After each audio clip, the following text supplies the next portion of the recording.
Hey, what's up RC drivers? Welcome back to the channel, and today we have something pretty cool for you scale guys out there. I have the RC four-wheel drive leaf spring chassis for the SCX10 II. Now this is a pretty cool kit if you're a scale guy, maybe running in class 1 and you want that more authentic look to your rig, that more authentic feel. Maybe you're taking videos or pictures. This is where this kit is really going to excite some people out there in the scale world. And ever since this Blazer came out from Axial, I always thought it should have had leaf springs on there. You know, it's kind of one of those trucks where you wanted to see leaf springs on it, and now I get to try it out on here thanks to that RC four-wheel drive kit. Now the RC four-wheel drive kit comes with pretty much everything you're going to need to swap out the suspension on a SCX10 II. I say pretty much everything because it really depends on the type of SCX10 II that you have. Now the RC four-wheel drive kit was originally developed for the build-up kit, the Cherokee kit, where the axles that were on the kit were the build-up axles, not the AR44 one-piece axles that came on so many other Axial kits. These particular axles, the mounts for the links were separate, and so the RC four-wheel drive kit comes with the adapter so you could go and mount the leaf springs to the axle. Now if you don't have that type of setup, and actually this truck comes with the one-piece axles, RC four-wheel drive does have an adapter piece, but I went and actually got the Axial axle sets where you can go and build up those multiple piece axles, and that's what I used on this particular kit because I actually have plans for the axles that were on this kit, so it all worked out for me. But just I wanted to make you aware that you know what the original kit is for. It's for that Cherokee build-up kit, and then if you do have the single-piece axles, you are going to need the adapters. So what you get in the kit is you get the frame rails, you get the leaf springs, and there are multiple pieces. You get the main leaf spring and then the two helper springs. You get the hangers, the hardware, the mounts, and it's a really well thought out kit. All the pieces are really well machined. The mounts are aluminum. As you would expect, a lot of RC four-wheel drive stuff is aluminum. The springs that are on here, they are kind of firm, and you know, looking on the RC four-wheel drive's website, it says they're soft, but these things are firm. I'm not going to get too far ahead, but everything mounts up really well. Nothing is misaligned or anything like that. I had one lower mount that needed me to tap out the hole in it, but other than that, everything worked out just fine. And you know, you're going to need some long nose pliers to hold some of the nuts when you're bolting the hangers to the chassis and stuff. You know, you can't really get in there with a tool. And RC four-wheel drive has a really well detailed instruction layout on their website. It's a PDF that you have to download. You won't find the manual inside the bag with these parts. But again, you go and just disassemble the chassis part by part. So if you've never done it before, if you have it ready to run, it really breaks down what you need to do in order to take everything apart. And you start with one side of the chassis and then work your way over to the other side of the chassis and then bolt on your leaves. And you know, when you're done, it looks very cool. It looks very scale. You do go and pull the springs off of your shocks because you don't obviously need those anymore. And the other thing that I found when I was building it is when I did go and put the steering link back on, is that the straight ball ends that were on the kit really didn't work well. It was kind of stretching that link over to the servo arm. So what I did was I went back into my kit bag, and they have the angled rod ends that are in there. And so I went and put those on. And when I put them on, you know, everything bolted up, it was friction free, but I did notice that this does have a lot of bump steer to it. So that's just something I want to throw out at you guys, that, you know, it does have some bump steer. And with the chassis mounted setup, you get some bump steer on there. So just be aware that when you're driving it, there isn't a lot of articulation when you build this thing right out of the box. And of course, you know, the leaf springs, they do have to get broken in, but still, I mean, I've been kind of flexing this thing for a couple days now, and they're still pretty stiff. And so you know, one thing I would recommend, you know, when you're building this right from the start, is to take out the lower helper spring and just run the two springs on there. I think that's going to help soften things up. Another thing to do is check out the Scale Builders Guild YouTube channel. They have a helpful video there with 5 tips on how to soften up your leaf springs for a better feel, for better articulation,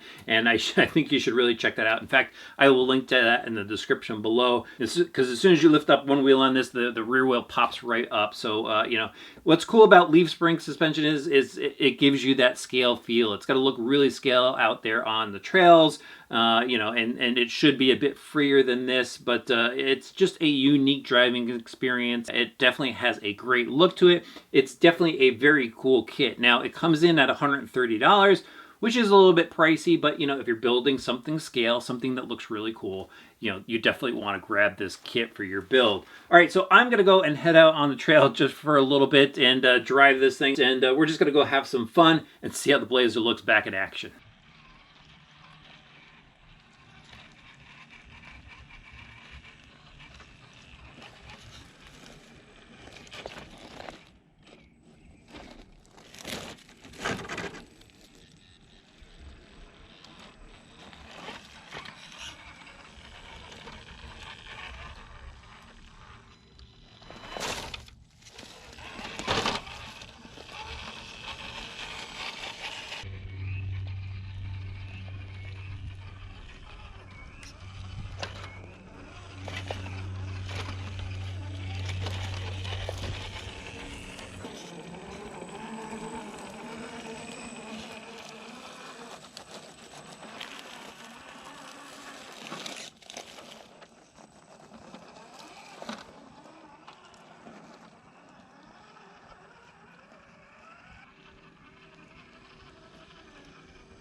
Another awesome day wheeling an RC truck around the local park trails. Now, before I went over to the trails, I did go ahead and remove the lower leaf helper springs from the suspension setup because I knew it was just going to be way too stiff out there. And even still, it's a bit stiff. These things need to break in. I need to do a couple other tweaks to it. But over there on the trail, great spot to just get a feel for this type of suspension setup. You know, I drive a lot of link vehicles. I'm sure a lot of you guys that are watching drive a lot of trucks with links on them, and the leaf spring setup is a bit different to drive, and it took a bit of getting used to, and I was still getting used to it by the time I left the park. But over there on the trail, you could see that the truck has a very stiff feel to it. It jitters around, it kind of hops over some of the bumps and stuff like that, and that's when you just really need to drive at a slow crawling pace. You know, when you open it up at full throttle, and this drives at a walking pace, it gets a bit bouncy. So if you're going for that scale look where you want to do some cool video, just keep that in mind that you might see some bounce. If you're going at a high rate and trying to add that slow-mo edit to your video later on, you'll see that jitter. But when I go over to some rocks, I really saw where the leaf suspension setup could have some advantages. And you know, it kind of teeters over the rocks. You'll see the wheel lift up because the suspension is rigid.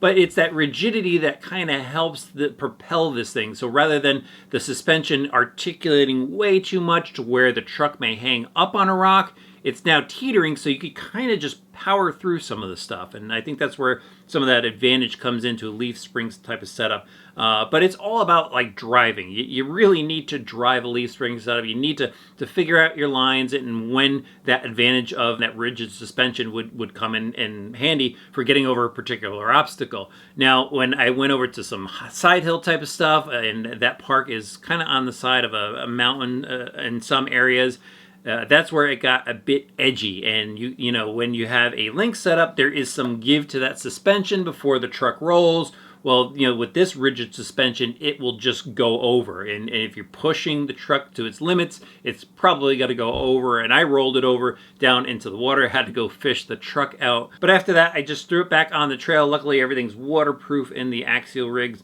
And, you know, I continued on and just had a great time just navigating through rocks and really watching that rigid suspension kind of push the truck through. You know, as you're powering through it, it just kind of goes over some pretty tough stuff with ease. Now, climbing, it was also pretty interesting to watch it climb. Again, some of that rigidity kind of helps it catch traction sometimes.